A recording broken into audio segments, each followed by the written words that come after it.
पाकिस्तान की तारीख में सबसे ज्यादा एक्सपोर्ट्स है। और फैसलाबाद याद रखें, मुल्क की दौलत में कभी इजाफा नहीं होता जब तक उसकी एक्सपोर्ट्स नहीं बढ़ती। तो इसलिए फैसलाबाद पाकिस्तान के लिए एक अहम शहर है। फैसलाबाद की तरक्की का मतलब पाकिस्तान की तरक्की, फैसलाबाद की खुशहाली का मतलब पाकिस्तान की खुशहाली। वैसे मैं आज खास तौर पे अपनी बहनों को खिराज तहसीन पेश करता हूं।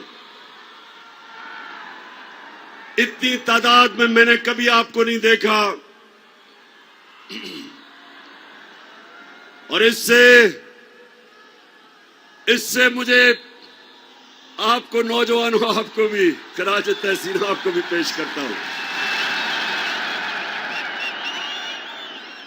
मैं एक नया, वो पाकिस्तान अपनी आंखों के सामने बनता देख रहा हूं, जो वो पाकिस्तान बनने जा रहा है जो इलामा इकबाल की ख्वाब थी और जो कायदे आजम की जद्दोजहद से बना था। एक आजाद पाकिस्तान, हकीकी आजादी के लिए मैं देख रहा हूं कि मेरी कौम मेरे साथ निकल रही है। और मुझे खुशी यह है कि सिर्फ इसके नौजवान ही नहीं निकल रहे, बल्कि हमारे बुजुर्ग, हमारी ख्वातीन और हमारे बच्चे भी।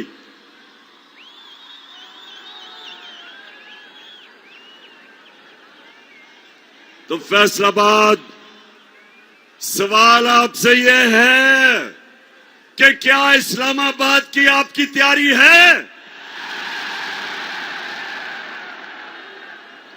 क्या आप तैयार हैं जब मैं आपको इस्लामाबाद की कॉल दूंगा? आप तैयार हैं? मुझे ये बताएं, लोग कहते हैं बहुत गर्मी है। मैं ये कहता हूं कि अगर इमरान खान, अगर उसके लिए गर्मी नहीं तो मेरे नौजवानों के लिए बिल्कुल गर्मी नहीं है। तो फैसलाबाद, मैं आज एक सवाल पूछ रहा हूं कि जब मुल्क की दौलत में इजाफा हो रहा था, एक्सपोर्ट्स बढ़ रही थी, तारीखी हम इस मुल्क में पैसा इकट्ठा कर रहे थे, टैक्स इकट्ठा कर रहे थे, किसानों को वो पैसा मिला है जो पाकिस्तान की तारीख में कभी किसानों को इतना पैसा नहीं मिला। उन्होंने अपनी पैदावार बढ़ाई। इस बार भी 4 फसलें रिकॉर्ड हुई। चावल, गन्ना, आलू और मकई रिकॉर्ड हुई। किसानों के पास पैसा आया, किसान खुश। इंडस्ट्री 11 सालों में सबसे तेजी से पाकिस्तान की इंडस्ट्री बढ़ रही थी। तो मैं ये सवाल पूछता हूं कि ये साजिश जो इस मुल्क के खिलाफ अमेरिका के अंदर तैयार हुई और यहां मीर जाफर और मीर सादिक ने साजिश करके हुकूमत को गिराया, मेरा सवाल यह है कि ये जो लोग साजिश करके अब ऊपर बैठे हैं, अब बताएं कि क्या आपसे मुल्क संभल रहा है? रुपया हर रोज गिर रहा है, स्टॉक मार्केट गिर रही है, महंगाई बढ़ रही है। और मैं वो टीवी चैनल्स और मीडिया हाउसेस से पूछता हूं कि क्यों नहीं अवाम के अंदर जाते और पूछते, लोगों के सामने माइक रखे और पूछे कि जनाब टमाटर कितने महंगे हुए, मुर्गी कितनी महंगी हुई। मुर्गी की कीमत दुगनी हो गई क्योंकि हमजा शबाज मुर्गी की कारोबार में है, दुगनी हो गई है उसकी। जरा जाए लोगों से पूछे लोगों से और जब आप टीवी का कैमरा लेके जाएंगे लोगों के पास, तो आप दो लोगों से दो चीजें सुनेंगे, दो लफ्ज सुनेंगे। एक होगा गद्दार और दूसरा होगा चोर।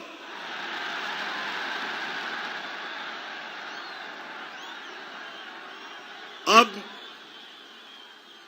मदीना हमारे नबी सल्लल्लाहु अलैहि वसल्लम की जो मुकद्दस शहर, उसमें जब इनको आवाजें लगी तो राना सनाउल्लाह, ये सुन लो, गौर से सुन लो। मैंने समझा इसने सिर्फ 18 कत्ल किए, अब पता चला 22 कत्ल किए हैं इसने। इनकी हुकूमत में वजारत तब तक नहीं मिल सकती जब तक कोई बड़ा जुर्म ना किया हो। प्राइम मिनिस्टर और उसका चीफ मिनिस्टर जो बेटा है, 24 अरब रुपए तो सिर्फ इन्होंने, FIA ने इनकी चोरी पकड़ी है। नैब में जो चोरी बोला था, ऊपर से एक कोई मंशियात फरोश, वो भी जमानत में, वो भी कैबिनेट में, यानी।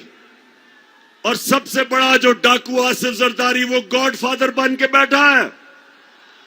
और बाहर मुल्क के झूठा कानून से भागा हुआ भगौड़ा, मफरूर, चोर, वो लंदन में बैठ के फैसले कर रहे पाकिस्तान के। तो मेरे पाकिस्तानियों, फैसलाबाद के बाशऊर शहरियों, ये इन लोगों से आपने मेरे साथ इस्लामाबाद में निकल के इस मुल्क को आजाद करना है।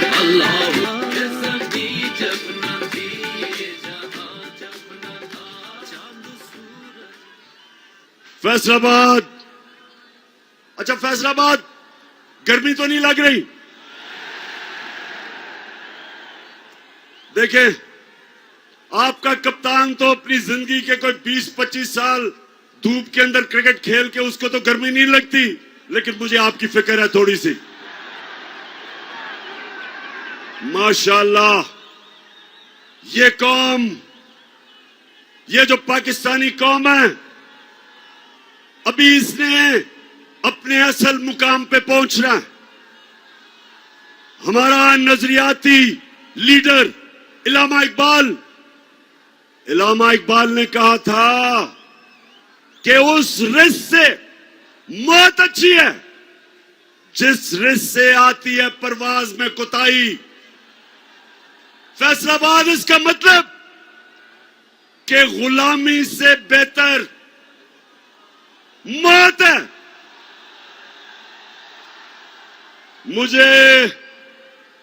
मुझे पता चला चंद दिन पहले कि बंद कब्रों में साजिश हो रही है कि देखें ये इमरान खान का हम क्या करें। हमने इसको 3.5 साल, हमने सारी मीडिया ने मिलके पूरी कोशिश की इसको खत्म करने की। सबसे मुश्किल पाकिस्तान की तारीख के माशी हालात दिए, उसमें से भी निकल गया।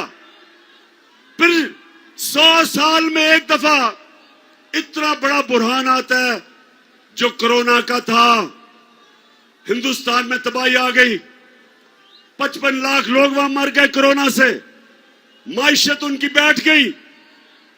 उन्होंने सोचा कि इसमें से तो नहीं बचेगा। अल्लाह का करम है कि उससे भी हम निकल गए।